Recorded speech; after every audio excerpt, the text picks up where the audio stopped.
Manipuri Wari channel asibu tabiriba khwai pumnamakpu taram nokjeri ngasisu mahausango Nuja Thoibi kunthranithoi suba tangkak amok puduna lakjeri mayam punna taminarasi matam khara haukre laijado college saluba halakpani ngasidi mi loba lakte auto doin halai lerang machindoda auto do khamlaga kumtharai Angel sungasidi line chitpa oiramale auto amadagi kumtharai Laijana baradu piram laga mamai do phalai thorakpada Angel do hek uri Laija Angel bu kaurakle Angel amta ngai ko Angel su chap lepi aduga Laija de yeng laga lep laga le Laija su taping chen silak laga Angel ai nanga thengna nang bam koi rabane nanga number dam ta hairamo Angel nangak na kai gino ti Laija nang hen ba khangbra khange ji Yam sakta kapano padu na draw. Takata banida. Ado nangi number dam to piramo. Nang nayaning do so masada dum haido ko. Ay nangi number se mangon da soy din pinin haido kre. Angel sa number do jema jet amada iraga pira ado ga line jeda wa melakli. Je ado ka to karan diam taw silakanu khayo ko. Ayam talle do nu padu. Ay di khangna basulek je. Hoy haige. Ado di ay changkrage ko nang su changkro. Hoy je. Angel sa chat kre line just nak mi chang likely get to he kansen baga sunel do nok fet taw sa lai Laija da Laija nang halaba yung giso si da lady Laija so do lower do na kaka indom cha hoy lai tabra lady thabuk ta thoki bani Laija suri ti hoy lai te hai badu da nok fet taw do na o adadi kaka ai chang noki ge hoy Ritu ga utamga yom da layram da badu Laija yom chaw du da lep laga masa da free oi hai bagom soru sang nondok laga magi kan du da tafing chang lakle college stress do hom dok laga phamung da phan chong khali thongga thingba kaw khre Laija do phone da lok thok laga pantha da na principal da call taw som da hen su college salak bage barum da iru jari ngai matam oi bana call do hen banoi na pai khalakli itema noi hero do barum jangki Laija sa henba pairak paduda da hairakli henba nang pairak bam phar Angel ge number lawri ha very happy oi re adu dei dei ma number do hairo dana nanaw ngai re Laija number do hairaga makha mung tar adu henba magi khangna ba lein hairak pani ko yam ka to karan tawruna hoi bai dei ma ai kem heng taw jar adu bu nungsi haina di phungdo kani yadru sum ho ni kaino kanana phone tawroi du ba itei mani ta cha Punsiba mamintu kala law thorak laga yam thona hen badagi phone do ngol aduga na kong da thamna duna wari sana na mapana thorak pani ahen basu kanda lawraga lei haure o phone do mun do suna hazana har law ya drop o koi su number pizara bado ngasi dagi single phone haido ni ahen bana hari do tabi bana te punsiba do nak mi tawdana ngasi de kai no me do phone ga tawri siba aibu calendar da marker na ron khojelo sira khangde ne Dam changa si do ekhoi yumse nim te leiram ti ni adudi freedom oi ne adu main hai tare video call tawro ke dudi koi de nasaku da hai dam cha punsiba su call tawro Laija su pai khalle punsiba na purilit na leiram badu da Laija makhatuna mamai do khamjen ke punsiba di kem khanbi banate Laija na mamai khamjen ke badu uraga pedreng nganglak de nasakdo yingen haiban na khuri ngai banati Laija sama ko to thangda da bi da khamlakle damcha pharile sel ahina di aduna nga sain haiba dra asiar ga punsiba rum da changlak laga black machu ge men sir to phatlit seli aduga phamung da long dum na duna yarba pharile sele angang na ko to thadaro ritu do thongjal mayan da gi Laija na wari sanambadu lona tari Laija di khangbi banate Laija makoto thadaranga uirum makok to nom laduna anga thai ho ngang ma jaw how adune ba adumai na khoma ba damcha mamcha di yum na ma thantale hawraba baba hoy mung chat khani mamcha mung jangla ni o punsiba mamai do thangjelak laga Laija gi mit tu da munning lakli Laija sa punsiba gi mit eng do da mamai do chumna thamba ngamjade mami do kro all do na khojal do latli hairakli kai no damcha angang pingpong janingi line ꯆꯦ ꯃꯃꯤꯠꯇꯨ ꯈꯪꯂꯥꯎ ꯊꯣꯔꯛꯂꯒ ꯌꯥꯝ ꯄꯛꯇꯕ ꯋꯥꯗꯣ ꯍꯥꯏꯔꯛꯀꯅꯨ ꯍꯥꯏꯕꯅꯦ ꯅꯝꯆꯥ ꯂꯝꯍꯦꯟꯕꯧ ꯑꯩꯕꯨ ꯄꯛꯇꯕ ꯀꯥꯏꯅꯒ ꯍꯥꯏꯅꯤ ꯑꯗꯣ ꯑꯉꯥꯡ ꯅꯥꯎꯕꯗꯤ ꯃꯈꯥꯗ ꯇꯨꯝꯍꯧꯔꯤ ꯄꯨꯟꯁꯤꯕꯅ ꯈꯨꯝꯂꯛꯄ ꯅꯪꯗ꯭ꯔꯤꯉꯩ ꯗꯥꯂꯛꯇꯨꯗ ꯔꯤꯇꯨꯗꯨ ꯄ꯭ꯔꯞ ꯆꯪꯁꯤꯜꯂꯛꯂꯒ ꯐꯣꯟꯗꯣ ꯐꯠ ꯃꯨꯜꯂꯒ ꯋꯥꯜꯗꯨꯗ ꯁꯥꯐꯨ ꯀꯟꯅ ꯂꯪꯉꯤ ꯂꯥꯏꯟꯗꯨꯁꯨ ꯐ꯭ꯔꯤꯡ ꯆꯣꯡꯈꯠꯂꯤ ꯑꯗꯨꯒ ꯀꯅꯥꯅꯣ ꯍꯥꯏꯅ ꯃꯃꯥꯏꯗꯨ ꯂꯩꯔꯒ ꯌꯦꯡꯂꯛꯏ ꯔꯤꯇꯨꯗꯨ ꯁꯞꯇ꯭ꯔꯦ ꯇꯧꯗꯨꯅ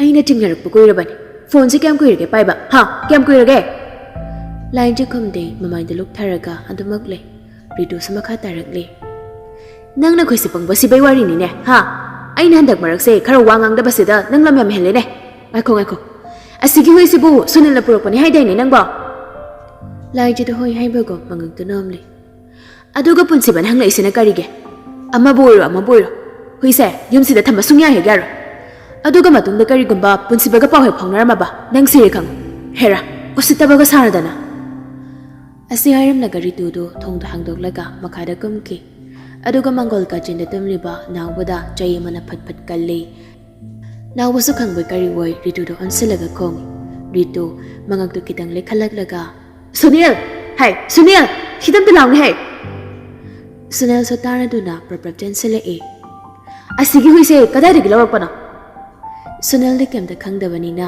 ꯐꯠ ꯈꯨꯝꯂꯛꯂꯤ ꯃꯦꯗꯥꯝ ꯑꯩꯗꯤ ꯈꯪꯗꯦ ꯔꯤꯇꯨꯗꯨ ꯅꯣꯛꯐꯦꯠ ꯇꯧꯔꯗꯨꯅ ꯑꯩꯅ ꯆꯤꯡꯅꯕꯗꯣ ꯆꯨꯝꯃꯦꯗꯅ ꯃꯤꯅꯥꯏ ꯅꯨꯄꯤ ꯆꯤꯟꯊꯤꯕꯤ ꯅꯪꯅꯗꯤ ꯍꯥꯠꯂꯒꯦꯗ ꯍꯩ ꯁꯨꯅꯤꯜ ꯍꯨꯏꯅꯥꯎꯁꯨ ꯌꯨꯝꯁꯤꯗ ꯊꯝꯐꯝ ꯂꯩꯇꯦ ꯌꯥꯝ ꯊꯨꯅ ꯄꯨꯊꯣꯛꯈ꯭ꯔꯣ ꯆꯠꯂꯣ ꯔꯤꯇꯨꯒꯤ ꯋꯥꯗꯨ ꯇꯥꯕꯗ ꯅꯥꯎꯃꯁꯨ ꯈꯪꯕꯒꯣ ꯃꯃꯩꯗꯨ ꯐꯦꯠ ꯍꯥꯏꯔꯒ ꯏꯃꯨꯡꯂꯣꯝꯗ ꯆꯦꯟꯁꯤꯟꯈꯤ ꯁꯨꯅꯤꯜ ꯍꯨꯏꯁꯤ ꯏꯃꯨꯡꯗ ꯆꯦꯟꯁꯤꯟꯈ꯭ꯔꯤꯁꯦ ꯑꯝꯇ ꯇꯥꯟꯅꯧꯅꯦ ꯅꯪꯕꯣ ꯁꯨꯅꯤꯜꯅ ꯒ꯭ꯌꯥꯟ ꯇꯥꯕꯤꯕ ꯅꯠꯇꯦ ꯅꯥꯎꯕꯅ ꯆꯦꯜꯂꯤꯗꯨ ꯇꯥꯟꯅꯩ ꯅꯥꯎꯕꯁꯨ ꯂꯥꯏꯟꯖꯤꯒꯤ ꯀꯥꯟꯗ ꯆꯦꯟꯁꯤꯜꯂꯛꯂꯒ ꯐꯃꯨꯡꯗ ꯐꯝꯂꯤꯕ ꯂꯥꯏꯟꯖꯤꯒꯤ ꯃꯅꯥꯛꯇ ꯐꯟ ꯆꯣꯡꯈꯠꯂꯛꯂꯒ ꯃꯀꯣꯛꯇꯨꯅ ꯂꯥꯏꯟꯖꯤꯗ ꯉꯥꯔꯛꯂꯤ ꯂꯥꯏꯟꯖꯤꯁꯨ ꯅꯥꯎꯕꯗꯣ ꯄꯝꯒꯦ ꯍꯥꯏꯗꯨꯅ ꯃꯈꯨꯠꯇꯨ ꯈꯤꯇꯪ ꯇꯤꯡꯊꯣꯔꯛꯄꯒ ꯔꯤꯇꯨꯅ ꯅꯥꯎꯕꯕꯨ ꯐꯠ ꯃꯨꯜꯂꯗꯨꯅ ꯁꯨꯅꯤꯜꯗ ꯄꯤꯔꯤ ꯑꯁꯤꯒꯤ ꯍꯨꯏꯁꯦ ꯍꯥꯠꯇꯣꯛꯀꯦꯔꯥ ꯇꯨꯔꯦꯟꯗ ꯂꯪꯗꯒꯦꯔꯥ ꯅꯪ ꯊꯣꯛꯄ ꯇꯧꯈꯣ ꯁꯨꯅꯤꯜ ꯔꯤꯇꯨꯒꯤ ꯋꯥꯗꯨ ꯇꯥꯕꯗ ꯂꯥꯏꯖ ꯐꯨꯛ ꯍꯧꯒꯠꯂꯛꯂꯒ ꯀꯞꯂꯤ ꯃꯈꯨꯠ ꯑꯅꯤꯗ ꯂꯣꯟꯅꯔꯗꯨꯅ ꯔꯤꯇꯨꯒꯤ ꯃꯈꯣꯡ ꯃꯌꯥꯗꯨꯗ ꯐꯝꯊꯔꯒ ꯏꯅꯣꯝꯆꯥ ꯑꯩ ꯃꯇꯨꯡꯗ ꯏꯅꯣꯝꯆꯥ ꯍꯣꯏꯗ ꯌꯥꯗꯕ ꯊꯕꯛ ꯑꯝꯇ ꯇꯧꯔꯔꯣꯏ ꯅꯥꯎꯕꯁꯦ ꯑꯩꯒꯤ ꯐꯝꯗꯒꯤ ꯃꯟꯕꯤꯈꯤꯅꯨ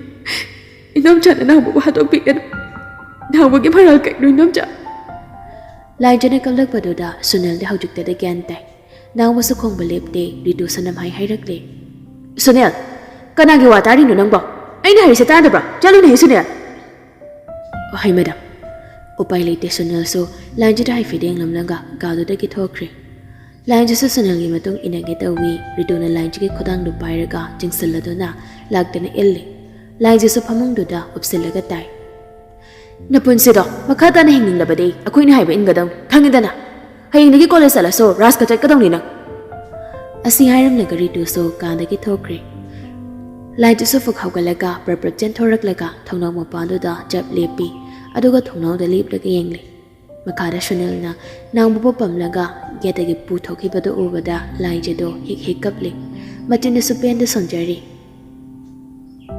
ꯏꯅꯣꯝꯆꯥ ꯅꯥꯎꯕꯕꯨ ꯍꯥꯠꯇꯣꯛꯄꯤꯒꯅꯨ ꯀꯀꯥ ꯅꯥꯎꯕꯗꯣ ꯀꯟꯕꯤꯌꯨ ꯅꯥꯝꯆꯥ ꯅꯥꯎꯕꯁꯤ ꯄꯨꯈ꯭ꯔꯦ ꯑꯩꯅ ꯅꯥꯎꯕꯕꯨ ꯀꯟꯕ ꯉꯝꯗ꯭ꯔꯦ ꯅꯥꯝꯆꯥ ꯅꯥꯎꯕ ꯅꯪꯕꯨ ꯈꯥꯡꯕ ꯉꯝꯗ꯭ꯔꯦ ꯅꯇꯩꯃꯒꯤ ꯄꯥꯡꯒꯜ ꯂꯩꯇ꯭ꯔꯦ ꯅꯪ ꯅꯇꯩꯃꯕꯨ ꯋꯥꯔꯧꯅꯨꯀꯣ ꯅꯥꯎꯕ ꯅꯥꯝꯆꯥ ꯅꯪꯅ ꯄꯤꯔꯝꯕ ꯈꯨꯗꯣꯜꯁꯦ ꯑꯩ ꯆꯦꯛꯁꯤꯟꯅ ꯊꯝꯕ ꯉꯝꯗ꯭ꯔꯦ ꯅꯥꯝꯆꯥ ꯂꯥꯏꯟꯖꯤ ꯍꯤꯛ ꯀꯞꯂꯦ ꯑꯗꯨꯒ ꯃꯥꯒꯤ ꯐꯣꯟꯗꯣ ꯑꯃꯨꯛ ꯅꯤꯡꯁꯤꯡꯂꯛꯏ ꯃꯈꯨꯠ ꯈꯨꯅꯝꯗꯅ ꯃꯄꯤꯗꯨ ꯇꯩꯊꯣꯛꯅ ꯃꯃꯥꯏꯗꯨ ꯂꯩꯔꯒ ꯌꯦꯡꯂꯛꯄꯗ ꯐꯣꯟꯗꯨꯗꯤ ꯄꯨꯡꯀꯥꯏ ꯀꯥꯏꯔꯒ ꯇꯥꯔꯒ ꯂꯩꯔꯝꯕꯗꯨ ꯎꯔꯦ ꯂꯥꯏꯟꯖꯤ ꯐꯨꯛ ꯍꯧꯒꯠꯂꯒ ꯇꯐꯤꯡ ꯆꯤꯟꯁꯤꯜꯂꯛꯂꯒ ꯐꯣꯟ ꯑꯀꯥꯏꯕꯗꯨꯗ ꯌꯦꯡꯂꯒ ꯑꯣꯈꯣꯡꯅ ꯀꯞꯂꯦ ꯑꯁꯣꯝꯗ ꯄꯨꯟꯁꯤꯕꯗꯤ ꯀꯩꯁꯨ ꯈꯜꯂꯨꯗ꯭ꯔꯦ ꯃꯤ ꯂꯥꯡꯄꯒꯤ ꯂꯥꯏꯟꯖꯤꯅ ꯐꯣꯟ ꯊꯝꯈꯤꯕꯅꯤ ꯈꯟꯖꯩ ꯄꯨꯟꯁꯤꯕꯗꯨ ꯅꯣꯛꯐꯦꯠ ꯇꯧꯔꯒ ꯐꯃꯨꯡ ꯅꯥꯀꯟꯗꯨꯗ ꯊꯝꯂꯤꯕ ꯂꯥꯏꯟꯖꯤꯅ ꯄꯤꯔꯛꯄ ꯁꯣꯄꯤꯁꯇꯨꯗ ꯌꯦꯡꯂꯗꯨꯅ ꯑꯉꯥꯡ ꯅꯪ ꯅꯥꯝꯆꯥꯁꯤ ꯂꯥꯏꯔꯤꯛ ꯄꯥꯔꯨꯈꯤꯒꯦꯀꯣ ꯑꯁꯤ ꯍꯥꯏꯔꯒ ꯄꯨꯟꯁꯤꯕꯁꯨ ꯐꯨꯛ ꯍꯧꯒꯠꯂꯦ ꯄꯨꯟꯁꯤꯕꯅ ꯊꯕꯛ ꯑꯃ ꯇꯧꯔꯝꯗꯥꯏ ꯆꯠꯊꯣꯛꯂꯝꯗꯥꯏ ꯈꯨꯗꯤꯡ ꯁꯣꯄꯤꯁꯇꯨꯗ ꯂꯥꯏꯟꯖꯤꯗ ꯍꯥꯏꯔꯝꯕꯒꯨꯝ ꯋꯥ ꯑꯗꯨꯝ ꯁꯤꯟꯅꯔꯝꯃꯤ ꯔꯤꯇꯨꯅ ꯋꯥꯔꯤ ꯄꯨꯝꯕ ꯎꯇꯝꯅ ꯇꯝꯂꯤ ꯋꯥꯔꯤꯗꯨ ꯇꯥꯕꯗ ꯎꯇꯝꯗꯣ ꯁꯥꯎꯕꯗ ꯃꯩ ꯍꯧꯔꯦ ꯐꯣꯟꯗꯨꯗꯤ ꯊꯨꯒꯥꯏꯈ꯭ꯔꯕ ꯅꯠꯇ꯭ꯔꯣ ꯊꯨꯒꯥꯏꯈ꯭ꯔꯕꯅꯤ ꯃꯣꯏꯕꯥ ꯋꯥꯐꯝꯁꯦ ꯏꯕꯥꯍꯣꯏꯒꯤ ꯃꯅꯥꯀꯣꯡꯗ ꯌꯧꯍꯟꯕ ꯌꯥꯗꯦꯀꯣ ꯍꯣꯏ Ado moiba Sunil se maraksida khara chena magum tawine. Aduni aisu khalibani maso magun khang hendakti. Aikhoina camera fit tawrise moidi khangba nate do. Tapna ngang hai nangbo mi ta khini ne. Sunil se na thabuk chapada purage. Security du na gari driver do mako hen batare. Hai moiba adumaina tawrasi.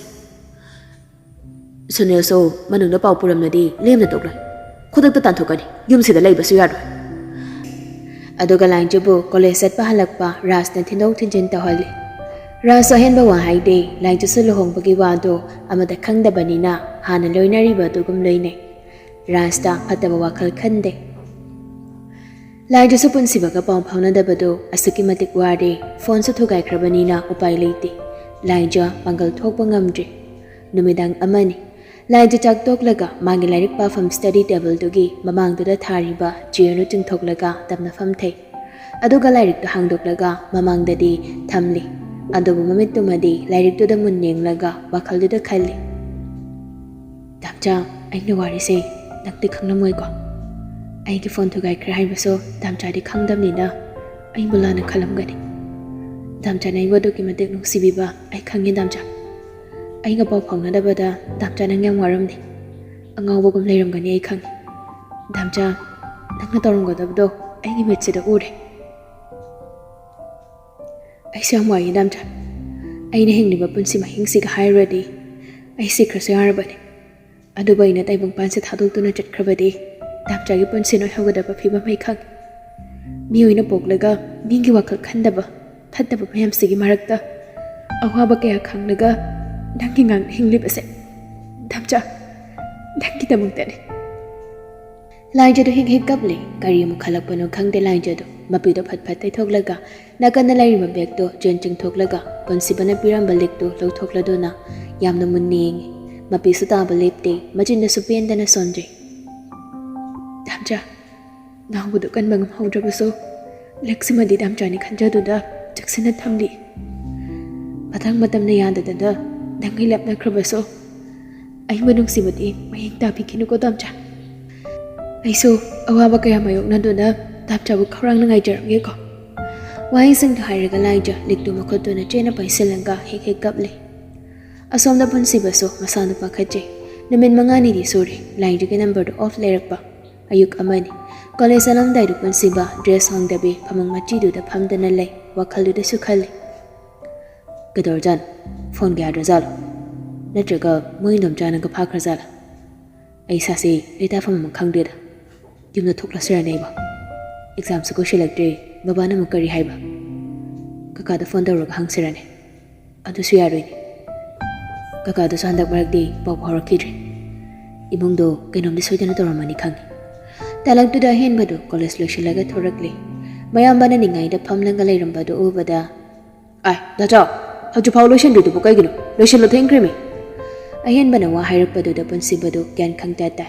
Ponsibado yam ingna tap naga kumlak de. Henda ay college kam da chan hingde da. Ayan ba sumayam bagi maong do da pamingna tap na fam tharaga. Kedor gada ja. Nang na magi phone do namit mangani sore. Off lay isi. Ay hayang mag impal thokragi. Nang lantay madaw landa urugi. Is kay nwe. Babang ni sawi do. Baba na saw ni da ai ba tumina lei thokadra moi man thom cha hoina phone do phakraba natraga phone do yakidra ani sigi marakta amadi taw mani henba hoi ani dogi marakta amadi oiram ba yaida cha adunani ai nim phal thokra gairi se ayen ba du minute ani mo tumina leraba ma do mayam ba thamjen birakle da chaw exam sa koidre phone kai boira so moi man thom cha na phaki boira so ne itai ma do ko shum tarum lai akoi tai ma do gyan yam tari dudi Langfang tarong ka daba misunate. Aduda yam kanjilu no dacho. Dacho na thoke haraso exam hero ga tho. Kana de. College na malo shulula. Punsi bahin bagi pa kompi dabi atopa wa ma haudorakle. Henba mamjari ka tangoi jangla kani haige. Day 12 ta changang ni haibani. Ngasi day 6. Limit taruk ni walib. Pare. Ngasi hayeng siyang kige. Aduga mamjaga pau phaunaraga mamjawi na angangi managa chat halasi. Ay college lo shulura ki henba. Ngangairam. Asing ka punsiba so magiram da jangkre. Ayan ba sa punsiba da nungay da na yeng do na lay haure. Isom do sunal galay jaga teng na bagi matam supang pangde. Riduga damgana jaksina senakre. Haina haina numit mangani mukso haujinkre. Punsibudu thawai waba sum hengalekle. Lairik supade, jaksu jade, machi umtuna leire. Somda lain jasu kole salaklega Riduga damga luhongbo jatkringai talaktuda Sunil ki manak talakle. Sunil salain jathorapu baduda Laja nangbu kamdawrige udaba kuirine. Sum leiri kaka. Ngaside khoi kaka ka puna thabak jatabra. Jatri ngaside. Sargi driver duga jatkre. Nangbu hakjang amudraba. Dasado mayang tana soy. Mapano tholokpa sode aina sarga thabak jathokpanara. Lai jaba mito keta hai fedeng laduna. Kaishu tawde da kaka. Exam ayawi bagi lairik pa mai kande hendoktre. Ado kaka. Hayone nang na haining bado kaka da kuidan hai. Lai jaba mai do lok tharanga yam kina khonjal do nikli hairakli. Kaka gi phone do amta lawjage ba. Ai mana vida phone amta tawge. Sonal fetawraga pocket gi phone do lok thorak laduna. Se yam kuna di sana ganuko medam sar hoi hala adi lanam khan kini. Lai jaba phone do lawraduna. Hai kaka kuiri na haitang ni. Asingaraga lainja imung na changlak na masado pakhat bagi makoto su thak niklaga punsiba ki number do namlaga call taw. Asom na punsiba so lairak parambani Sunil gi number do call lang paduda athu nang haroi dum pai khalli. Lainja masado pakhat bagi khonjal nikli hello damcha. Lainja ki khonjal do damada punsiba phamlam do phok haugatli aduga yam pakhat na anga nang kidawre ha phone do off lay do kai phone yadraba. Yadre damja. Aduna ngangon hairap yadro. Ay no somna numit tarani si kayam wana layde. Ay ga pau phone dabado nang dinungay branga. Ay na di somda kang dabanida nang phone off hang naga phone tarok taso. Message harakada khanduda ahing kayani. Tumta na ngariba. Ay larik papam sukang di. Jakjaba siyade. Nang nadawri si kayo nga. Sorhan daba makay, pen daba mari hairap pado taraga laija, kapning bado, pazin mangamdana, kapli, konjalo nikli hairakli. Damcha. Ay di ka na day phone lawra hairak dun. Asisu kaka Sunil day lawra gata wari. Kaka Sunil so, ay kuy kaka tabak sum chale. Nga si kaktane, yam dalay isik. Ponsiba sauram bado haujik dada, gan kang tatari. Lain jan hairi do jumi. Ponsiba soar masang handok laga konjalo kitang taptan hairakle. Anga kapkano se. Ay so wakan kramale. Kapododo. Nang damcha wahay kasi. Nang fondo kamay na kay krino. Lain jaso kapado puzzle laga ponsiba da singbado haidokde. Lain ja kapado puzzle lado na asingbado haidabida lotsin hairakle.